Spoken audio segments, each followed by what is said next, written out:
What is going on, everyone? Welcome back to TTP Sports. Rhys Hoskins. Rhys Hoskins. A 4-for-4 night and a go-ahead 2-run shot down 0-2 in the count in the top of the 10th inning to put the Phillies up 4-2 and to win the ball game. Phillies bullpen was huge in this game, and honestly, Bailey Falter had himself a very, very, very solid day at the office. He did. He went 6 innings, which I was not expecting at all. Offense, quiet early on. They couldn't hit Quintana. Once the ball game got into the later stages, around that 6th, 7th inning, the bats started to wake up. They started to get those hits. They started to score their runs. And that's all she does it. And Rhys Hoskins, man, it all doesn't happen without Rhys Hoskins. He was fantastic in this game, 4-for-4. My goodness, he was flat out fantastic. This is the moment. These are the times when Rhys Hoskins carries the offense, and this is what he can do. I'm not expecting 4-for-4 every single night. No, that's just unsustainable. But, man, that go-ahead 2-run shots, my goodness. And the Pirates, they had their chances, but at the end of the day, they're the Pirates. I still have no idea how that Brian Hayes home run went out of the ballpark. He literally just poked it. In my honest opinion, it looked like he got jammed, and somehow it went over the wall. I have no idea how that went out, but still, Phillies won the ball game, and that's all that matters, and Rhys Hoskins was absolutely fantastic. Alec Boehm also gets another multi-hit game. Nick Castellanos had another multi-hit game as well. Kyle Schwarber drove in a run. Odubel Herrera continues to show how stupid he is on the base paths. Continues to show how. I have no idea how Kyle Schwarber didn't get that ball out of the ballpark. I don't know how that Brian Hayes ball goes out, but that the Kyle Schwarber one, I just want to know. I really just want to know. But still, hey, you got to win. And now you won the first 2 games of this series, and now you have a chance to win the series tomorrow with Ranger Suarez on the mound. And hey, you still got 2 chances to win the series, either tomorrow or Sunday. I would like to do it tomorrow. Ranger Suarez on the bump. Bats continue to ride the hot streak a little bit. It'd be nice to see. It'd be very nice to see, and I can't wait for every single second of it. So what is going on, everyone? Welcome back to TTP Sports. The most important thing you can do is hit the subscribe button. Also, drop a like on the like button as well if you're looking for all the latest Philadelphia sports news, recaps, and events. It'll go very, very far if you hit the subscribe button and the like button as well. I greatly appreciate it. Also, if you're a current viewer of the channel, grateful for you being here that long. Looking to continue that down the road. Just surpassed 500 subscribers, so let's keep the channel growing. And also, don't forget to use the code TTPSPORTS, $20 off your first purchase at SeatGeek. Use the code for basically anything you could think of, sporting events, concerts, $20 off basically, takes away the fees. Use it for anything you can think of. It's a great deal. Do not pass up on that offer.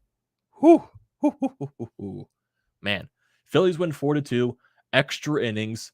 Honestly, going into this ball game, like I said yesterday, Bailey Falter probably wasn't going to get you more than 4 or 5 innings, and the offense really had to step up for you.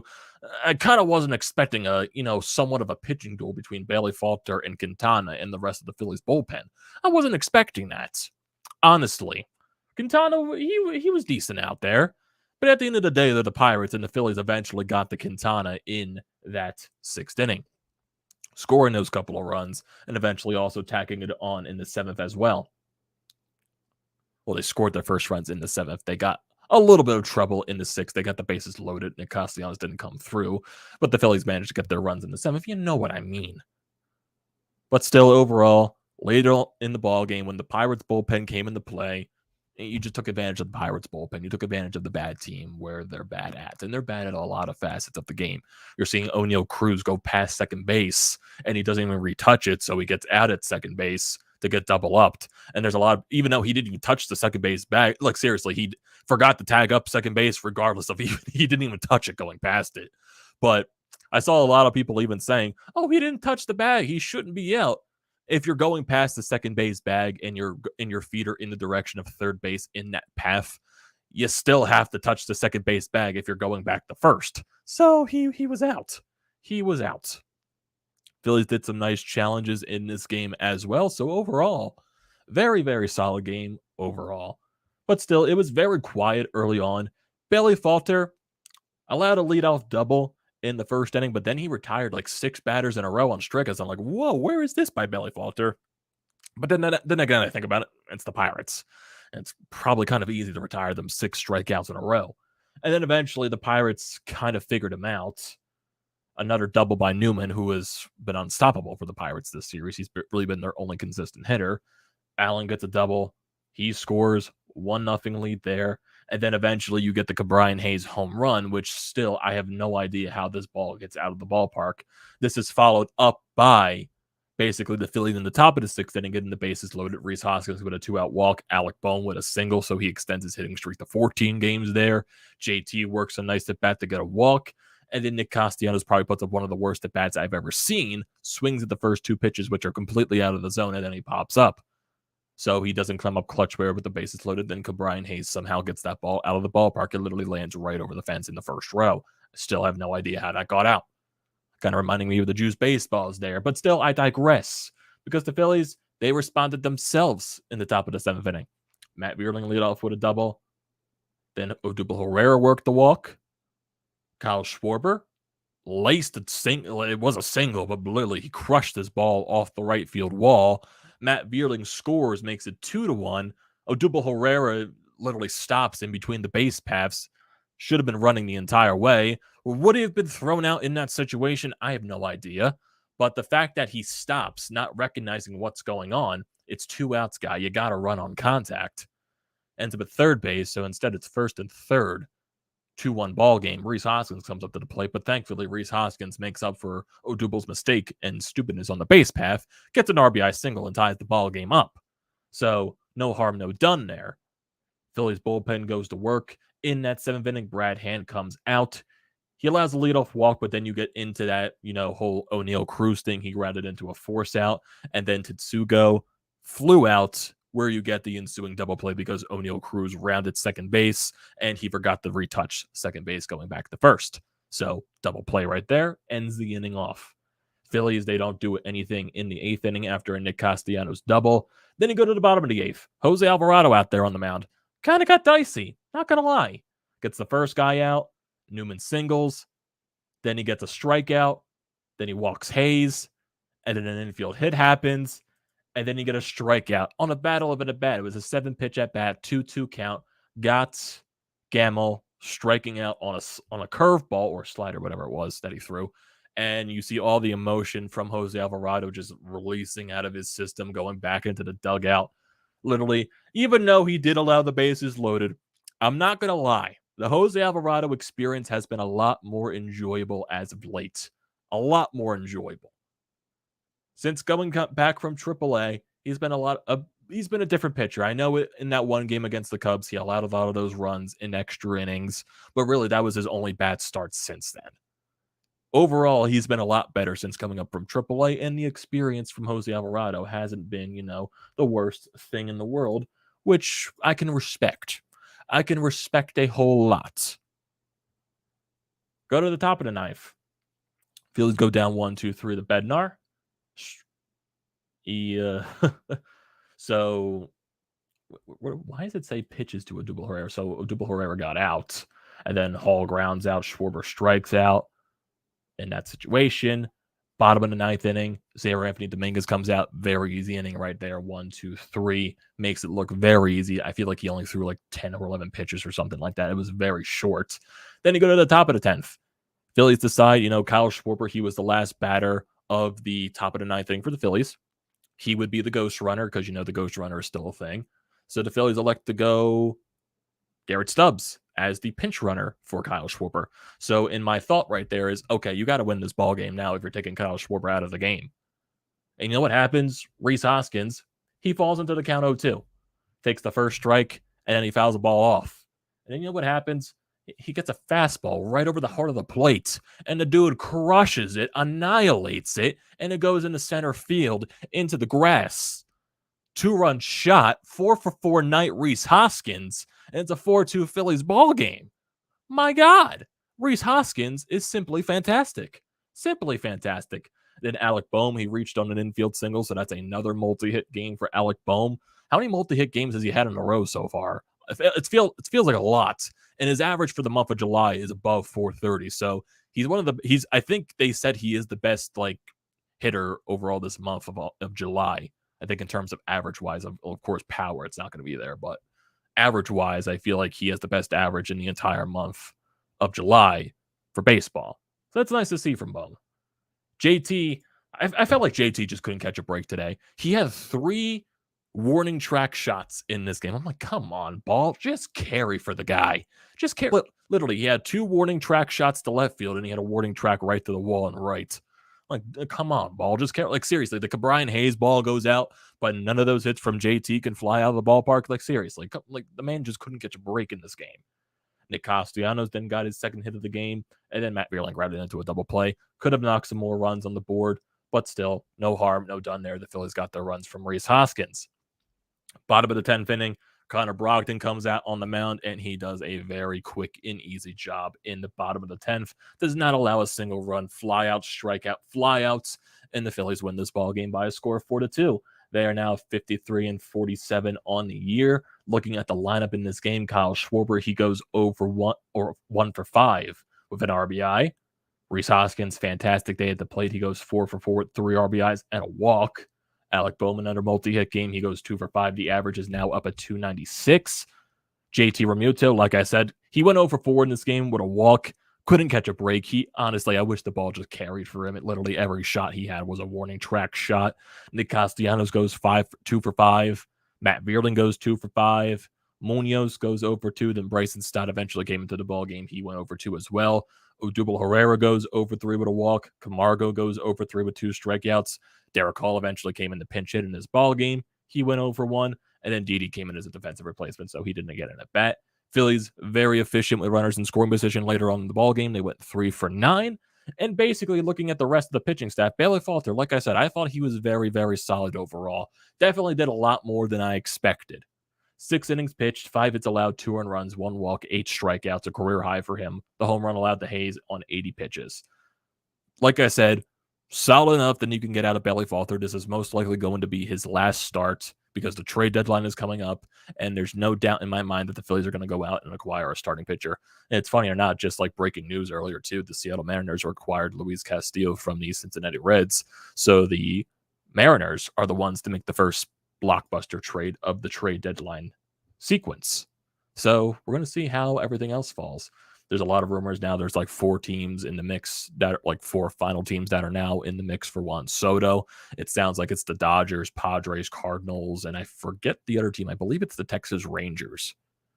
Yeah, team out right there. So, yeah, it's going to be a very interesting trade deadline. But like I said, Phillies, they're going to get a starting pitcher. This is most likely Bailey Falter's last start in the rotation. So, not expecting much. Well, I am expecting them to get a starter. So, yeah. And just looking at the bullpen in this game, the bullpen was absolutely fantastic. Brad Hand, 1 inning, 1 walk, but quick and efficient, only 10 pitches needed. Jose Alvarado, he allowed 2 hits and he walked 1, allowed the bases loaded. Struck out 2, though, and managed to get out of that jam without a run allowed. 27 pitches there, so efficient, as I say. Sir Anthony Dominguez, quick and easy in the 9th, 10 pitches, 1 strikeout. Same thing with Connor Brogdon. Only needed 8 pitches to pick up his first save of the year. 1 strikeout. So overall, very, very dominant performance from the bullpen overall. It was very nice to see. And it looks very nice when you don't have a Familia in the ball game.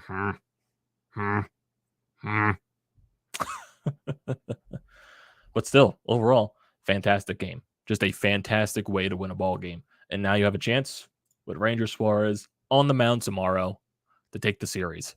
Take the series tomorrow. That's all I'm asking for. It's what you got to do.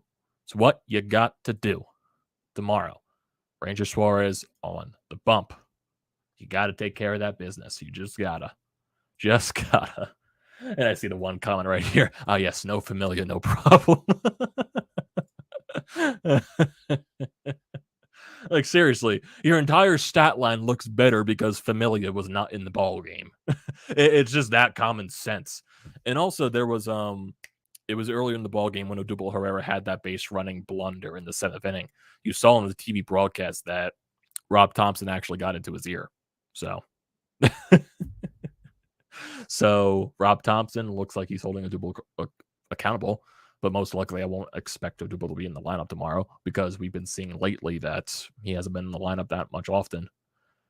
So I know today he went Vierling and Odubel in the outfield. Kyle Schwarber DH'd, but most likely tomorrow I believe is a right-hander for the Pirates. So you would expect Derek Hall to be back in the lineup DHing in the cleanup spot.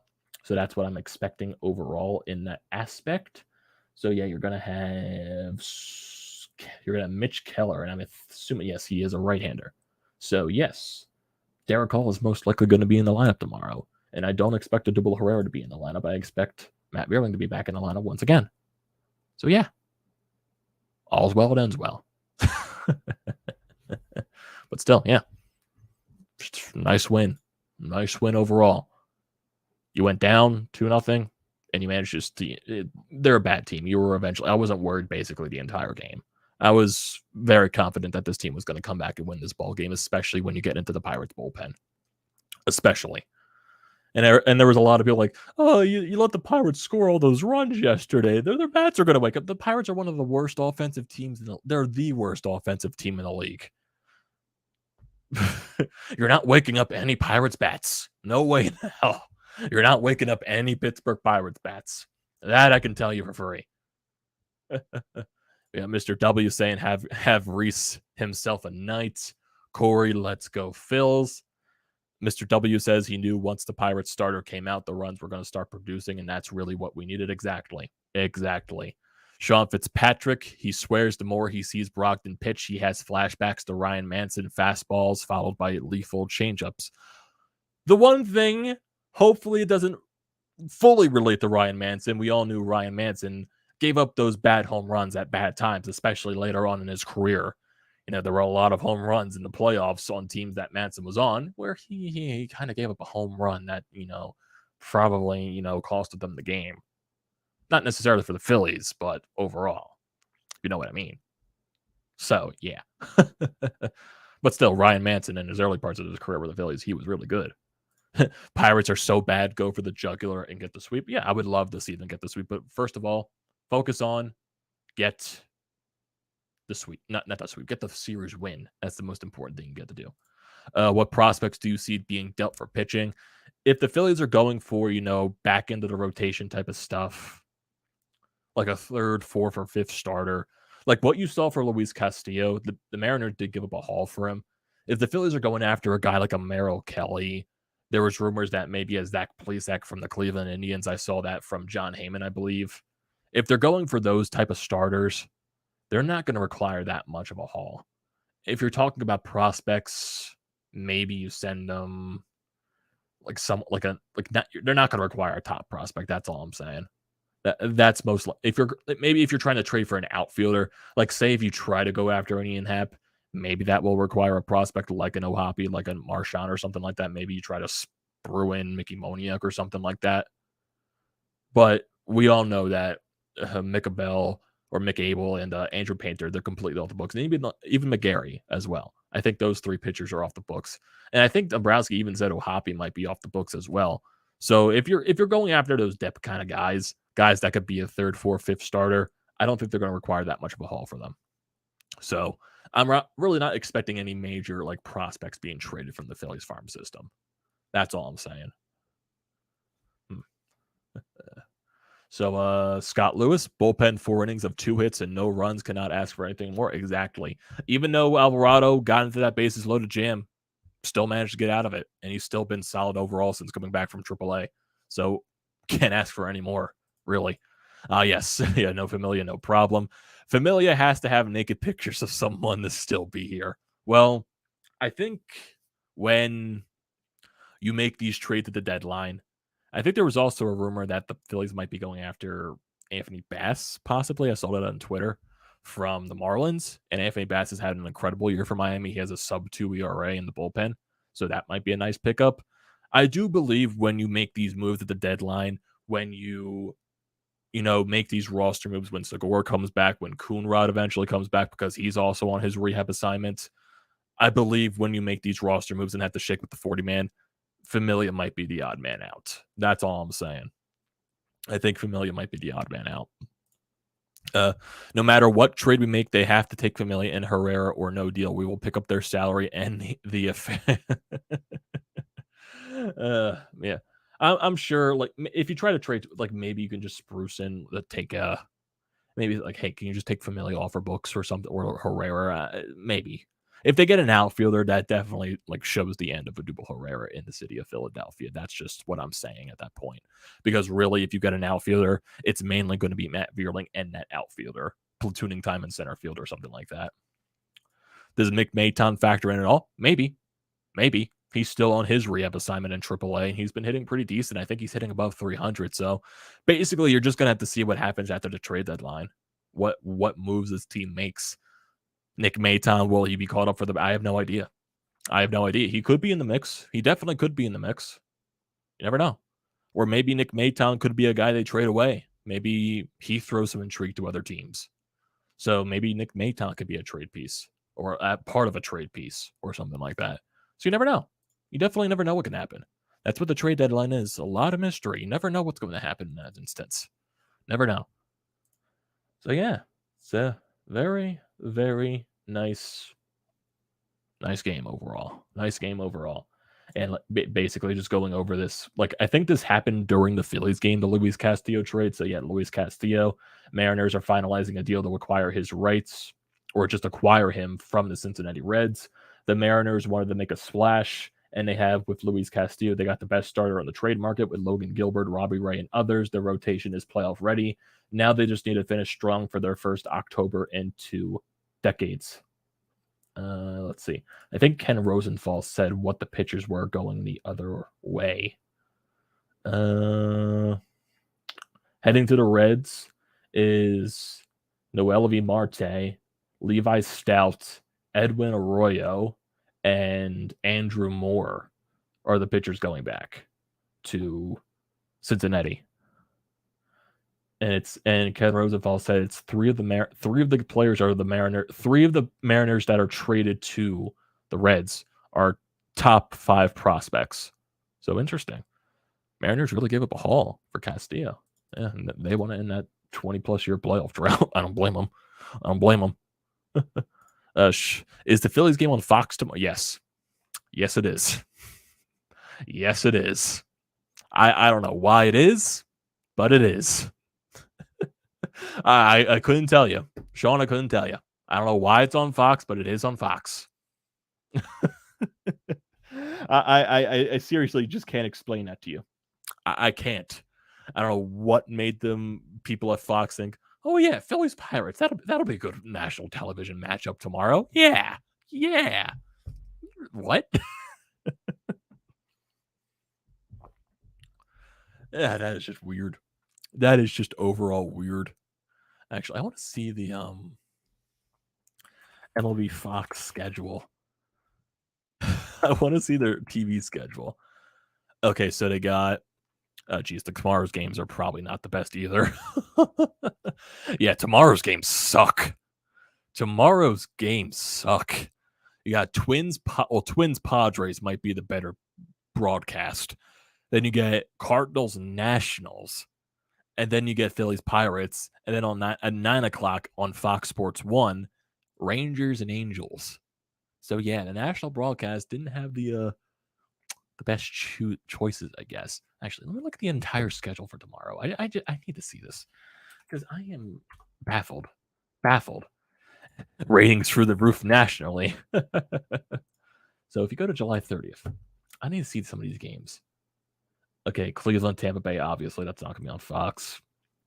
Kansas City, the Yankees, that's not going to be on Fox. Detroit, Toronto, no. Milwaukee, Boston, no.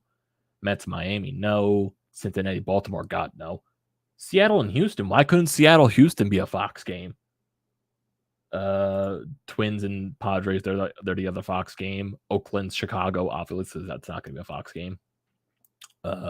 Arizona, Atlanta, obviously not. Los Angeles, Colorado, no. Chicago, San Francisco, no.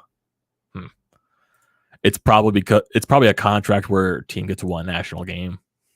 Could be. I know maybe it's one of those situations where the Pirates just get a game on national television for some reason or something like that. I have no idea why. I have no idea what national audience wants to watch the Pittsburgh Pirates. Why? Just why? What? Yeah, I know every NBA team gets it one nationally televised game.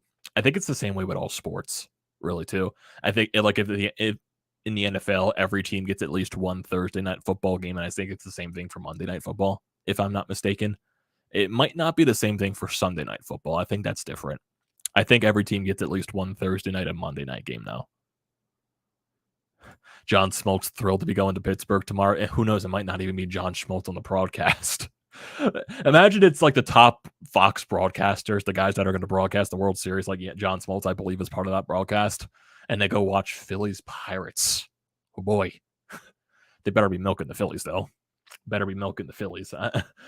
Like, what do they have to talk about the Pirates? Okay. So, here's a tweet from Matt Gilb. So, Rob Thompson wasn't thrilled that Odubel Herrera stopped running on the Kyle Schwarber single. Ended up not mattering. He knows better, Thompson said. He knows he needs to run until he is stopped.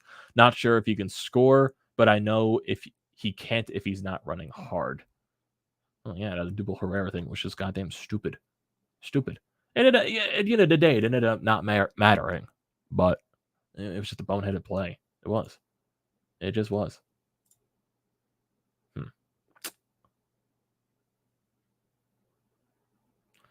I don't know. Could I know the guy they just faced a Quintana on the mound most likely is going to be a trade candidate as well.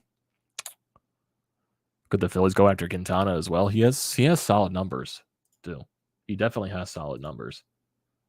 So if I go to Quintana for the Pirates, just looking at his overall stats in general. So Jose Quintana, 3-5, 3.50 ERA, 89 strikeouts, 1.27 WHIP. Solid numbers, especially on a bad Pirates team. Could the Phillies use a guy like Quintana? Maybe to go after a guy like Quintana? Question mark right there. Definitely. What could Fox possibly say positive about the Pirates? They're probably going to be talking a lot about O'Neal Cruz. Even though O'Neal Cruz is nasty and he's an up-and-coming star in this league, definitely he's going to be one of the guys that's probably talked about the most. So maybe Brian Hayes. Cornhole on ESPN will generate better ratings than Phillies Bucks. What are Merrell Kelly's numbers? I can look that up for you right now. Sean. So look up Merrell Kelly from the Arizona Diamondbacks. This season, he is doing fantastic.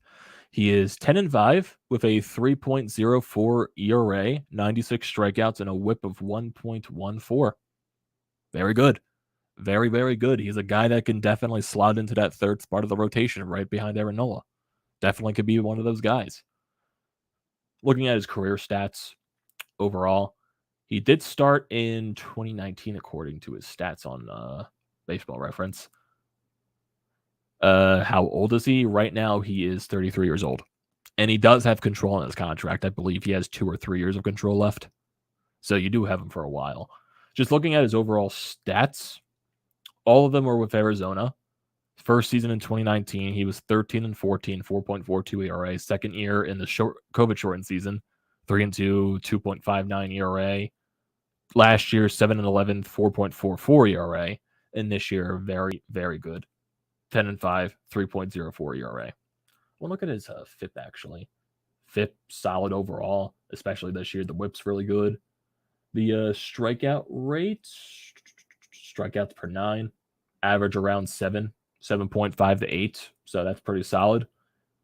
Overall, he has been having a pretty solid year. I think he pitched over in the here we go. He was drafted by the Orioles. Then he was drafted by the Indians. Then he was drafted by the Rays. I think he also pitched in Japan. I think he made his major league debut with the Diamondbacks at age 30. So I think he pitched in Japan overall. Yeah. Yeah, looking for Joe. Yeah, solid. Yeah, overall, he is solid. Any word on Bryce Harper yet? Right now, they're still playing the course. He is expected back by end of August, early September. So really, right now, they're playing the Gene Segura. They're saying maybe at best he could be back by the Brave series next week, right after the trade deadline. So right now, you're expected Gene Segura possibly in a week, beginning of August. Bryce Harper most likely at the end of August to the beginning of September. most likely. That's what I would assume at least. The Quintana audition today. Yep, Quintana definitely could be a solid arm too as well. So the Phillies definitely do have many options. Personally, I would go after a Merrell Kelly just because overall I think that would be pretty solid, and especially with the control. So if I go to Merrell Kelly's contract, I believe he has a lot of years of control left on his contract. He has, after this year, he has 3 years of control left. And okay, here we go.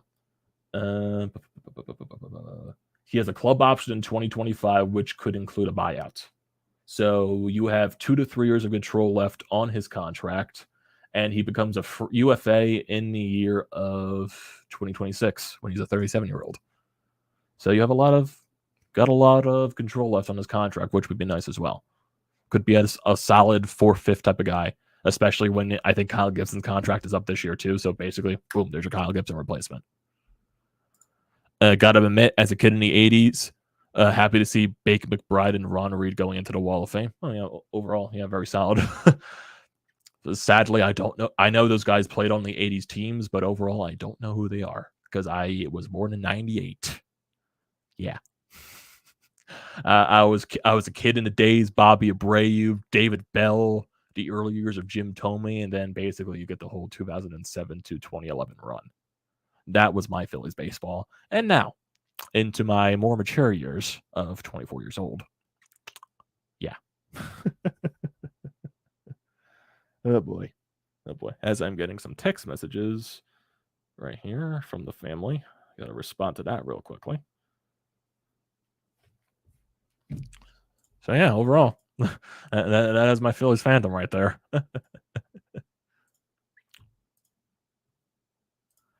Bake had a killer afro, stylish. Let me look at this. Bake McBride. Bake McBride.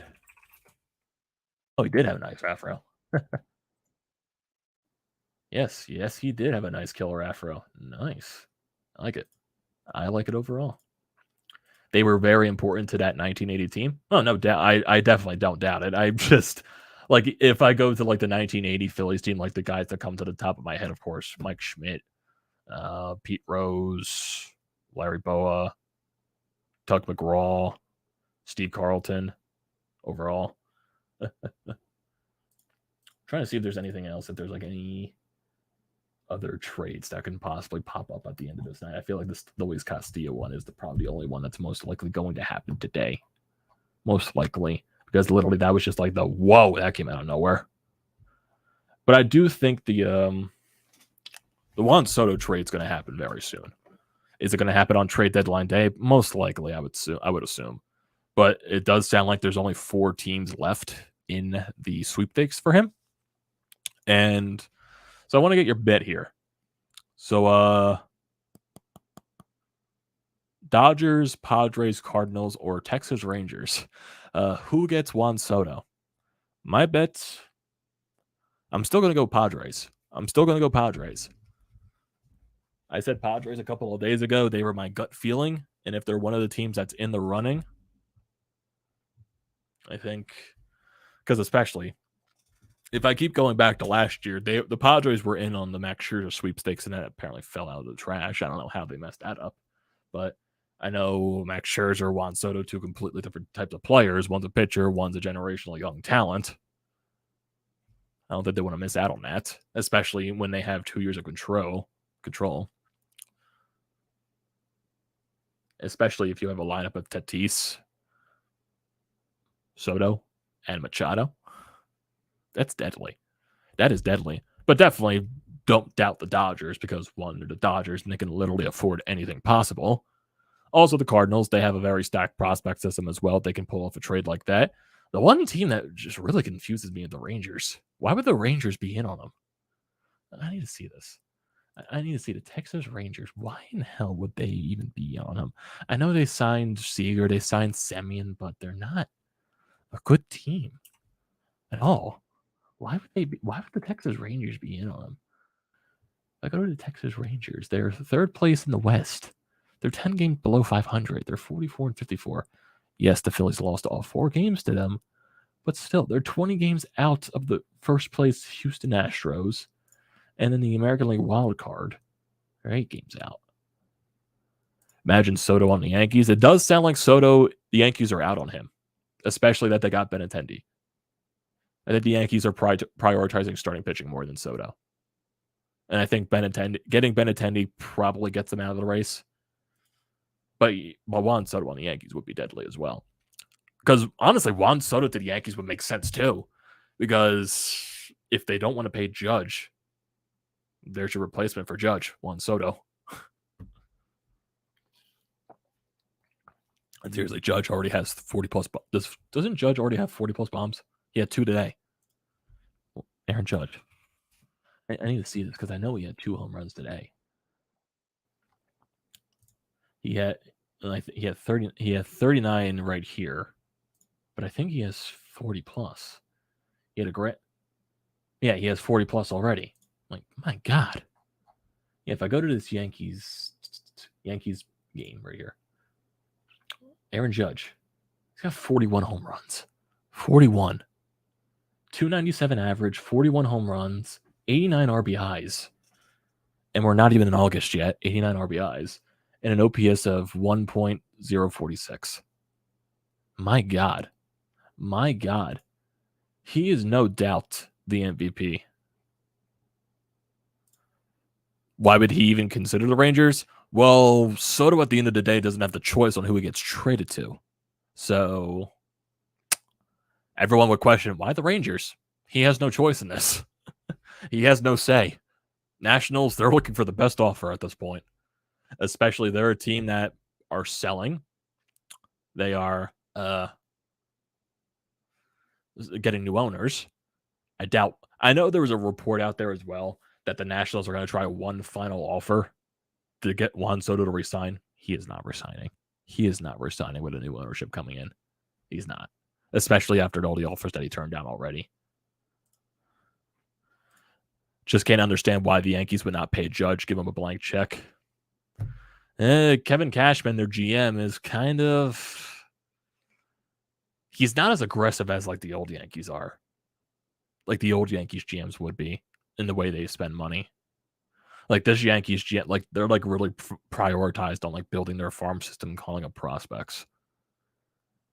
I know the one thing that would concern me about Judge, I know he hasn't been injured all year and he's been fantastic. Oh, Brian Cashman. I knew it was a Cashman. Kevin Cashman. I don't know why I said Kevin Cashman. I don't know why I said Kevin Cashman. Brian Cashman. Who is Kevin Cashman? Kevin Cash down in Tampa. I knew, like I had a feeling who I was talking about. I had a brain fart. I thought Kevin for some reason. I don't know why. I knew his last name was Cashman now. But overall, just with Judge, he does have an injury history. And he is 30, I believe. Aaron Judge?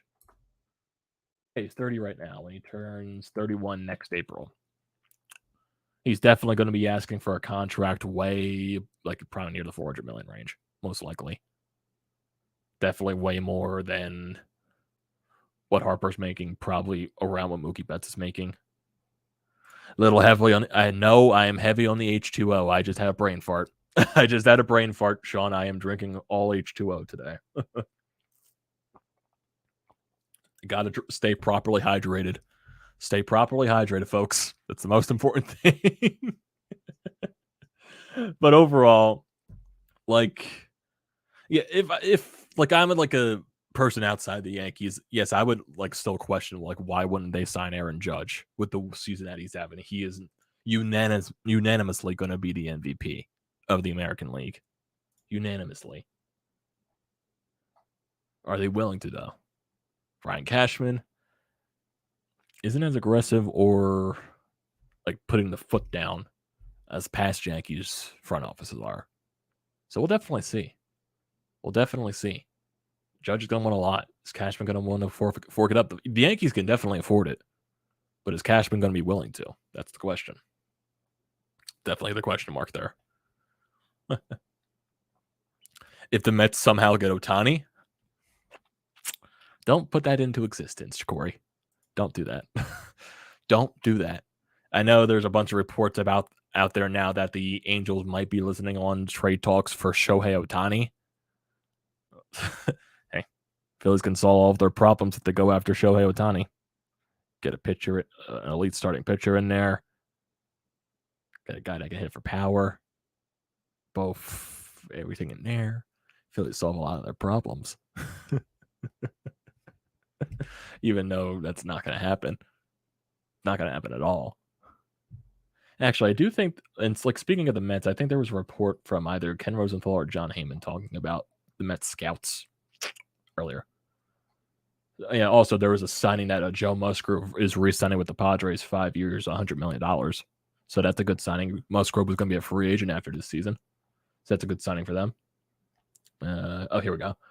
Mets have scouts watching the Red Sox tonight. Sources tell The Athletic if teams find the Cubs' price for Contreras and David Robertson too steep, they could pivot to JD Martinez and Christian Vasquez. Separate moves would need to be made to address their bullpen. Oh, yeah, I know. The farm system does not have enough for Shohei Ohtani. No way in hell they don't. Free agency, though. If he becomes a free agent eventually. When does Shohei become a free agent? When does he? Anthony Bass, and you guessed it, Roman Quidge in a package deal from Miami. What? Huh? Wait, what? What are you talking about, Sean? What are you talking about? What are you talking about, Sean? What are you referencing here? What are you referencing? What are you referencing? What are you referencing here, Sean? Oh, because I was like, first I saw Anthony Bass and I was like Roman Quinn. I was like, are you fucking with me, Sean?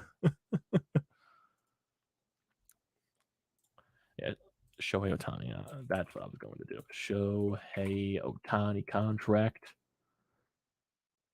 He is okay. He has arbitration next year, and then he becomes a free agent after. Yeah, he has 2 years, but next year he has an arbitration year for the Angels, and then he becomes a UFA when he is 29 years old in 2024.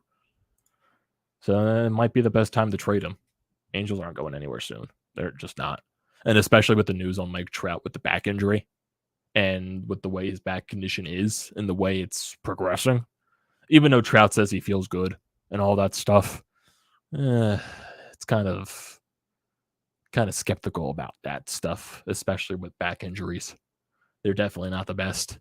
I know family members in my family are not Mike Trout, but I know a lot of people in my family that have back injuries, and they are brutal.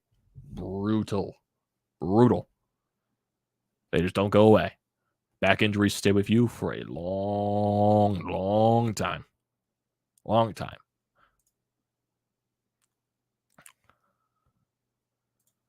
Yeah, see Larry Bird. Yeah.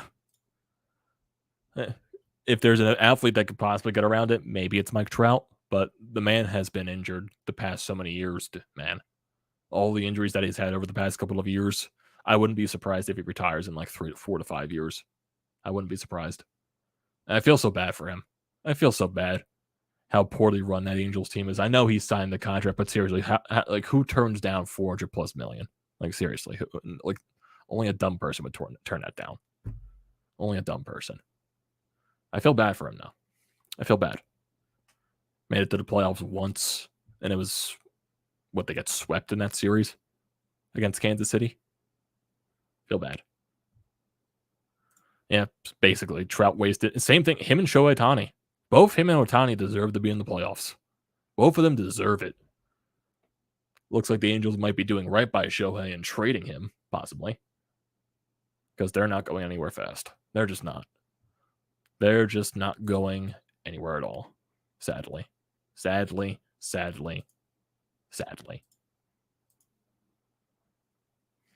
Oh, yeah, we'll see him at the link soon. We'll definitely see him when Eagle season starts. Does he just well, we're not going to say wasted yet, Maurice. Not going to say wasted yet. Don't say that yet. Don't say it yet. Not wasted yet. Harper is way younger than Mike Trout. Actually, how old was Mike Trout compared to Bryce? Honestly, I'm saying Harper's younger than Trout, and they're probably the same age. Trout's 30. Bryce Harper, 29. Okay, they're a year apart.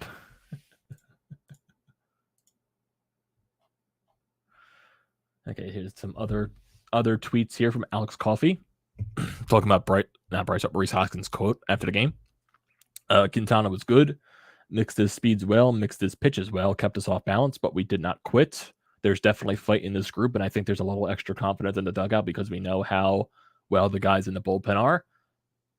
Well, we know how well the guys in the bullpen are throwing the ball, that if we can keep it close, they're going to keep it close, and if we can take the lead, we got a chance to win the ball game. There you go. Right now, they have confidence in their bullpen. And if you're confident in your bullpen, with the way the bullpen especially has been pitching, there you go. You just got to take advantage of the games that are ahead of you. That's all you got to do at this point. All you got to do. So if we're looking at, like I said, looking at the rest of the schedule, you got Rangers Suarez tomorrow against Keller, and then you're going to have Nola on Sunday. Still really confused why tomorrow is a box game. Still very confused. And actually, if you're looking at the rest of the nationally televised games for the Phillies, they have Fox tomorrow. They have another Apple TV game on the 5th against the Nationals. Joy. Another Apple TV game on the 12th against the Mets. Joy.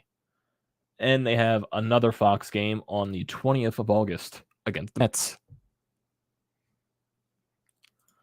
Pen has been solid, and if Coonrod coming back healthy will make the pen better. Definitely, no doubt. So the Fox game on that 20th of August, and most likely, if the Phillies are in contention, they'll probably during September they'll do their teams that they want to prioritize for playoff pushes and stuff on nationally televised games. So maybe you'll see some Phillies games on national television in September. Looking at some of their matchups, okay, you got Giants, you got Braves. That could be an easy ESPN Fox series. Braves twice in a row. Astros. So there's options. There's definitely some options. I know the Phillies, they only have 2 more series left against the Mets, and that's in August. So they'll be getting the Mets done and over with quickly. Consensus is the streaming services below. Your thoughts? Apple TV does suck. I definitely agree. Apple TV does suck. Peacock. Well, the only thing to the benefit of Apple TV is that you don't need the subscription to watch the game. That's the one smart thing they did. With Peacock, you need the subscription. Luckily for me, we have Xfinity, and Peacock comes with Xfinity. So, yeah, I think that's the one dumb thing that Peacock's doing. Mullet petition for Alvarado, Castellanos' next projected home run. Gee, it might happen. It might happen. Last time we talked about Nick Castellanos not hitting a home run the entire month, he hit one on the last day of the month. That was in June. He hit one on the last day of June. Maybe he hits one on the last day of July. We have confidence in our bullpen as long as Familia is locked in the bathroom. Oh, God. Have the MLB League Pass. It's not as good as the NBA one. Oh, yeah. We used to have the NHL Pass, but then NHL did their entire contract with ESPN Plus, and now a lot of the games are on ESPN Plus now. So that basically made the NFL Pass null and void. So I don't have the NBA one now. Do I do that? Probably not. I don't watch a lot of out-of-market NBA games. I mostly prioritize Sixers and whatever's on the nationally televised broadcasts. That's what I do for NBA. Red Zone? Maybe not. Maybe not. I do the same thing with football. After an Eagles game, I'll just throw what the more game that intrigues me most. I'll throw on, if there's a 4:00 game that intrigues me most, I'll put that on. And then most likely I always put on the Sunday night game, especially with Monday Night Football as well. So that's basically, and Thursday Night Football too. So football does, give you things to watch during the weekend, at least for me. I also can't wait for football season. That'll be nice. But hey, we're in baseball season still. And it's very nice. Very, very, very, very nice what the Phillies are doing right now. Got a chance to take the series tomorrow? Let's focus on that. So, I think that is where we are going to end it here, everyone. I do appreciate everyone here joining the stream as always. I really appreciate it, especially helping me get over 500 subscribers. And to continue doing that, definitely. Oh, wait, you're shut out of Thursday Night Football. Why are you shut out of it? Or, wait, are they stopping Thursday Night Football this year? What do you mean they're shut out of it? I need that answer before I end this stream, Sean. I need that answer. I need it. Are they stopping Thursday Night Football? Is that not going to be a thing anymore?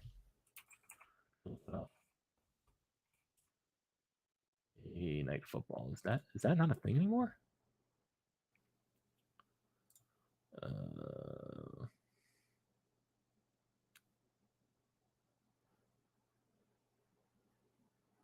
Oh, it's Amazon Prime exclusive.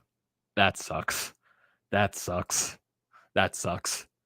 Thankfully, we do have Amazon Prime, and I do have a Fire Stick plugged into my television, so thankfully I can watch it. That sucks. That sucks that they're making it. It's because they don't have Joe Buck, I think. Because Joe Buck went to ESPN, now he's going to be the Monday Night Football crew. So I think that's probably one of the reasons why, because Thursday Night Football has mainly been a Fox thing the past so many years. So that makes sense. That sucks, though. That's all an Amazon exclusive, though. But away from that, like I said, everyone, I appreciate everyone here for joining the stream as always.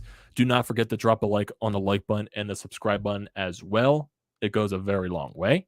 Do not forget to leave a comment in the comment section down below. I like to see those as always.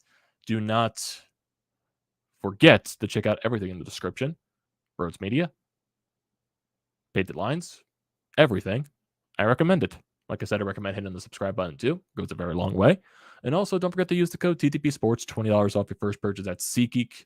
Definitely do not pass that deal up, everyone. And I will see you next time.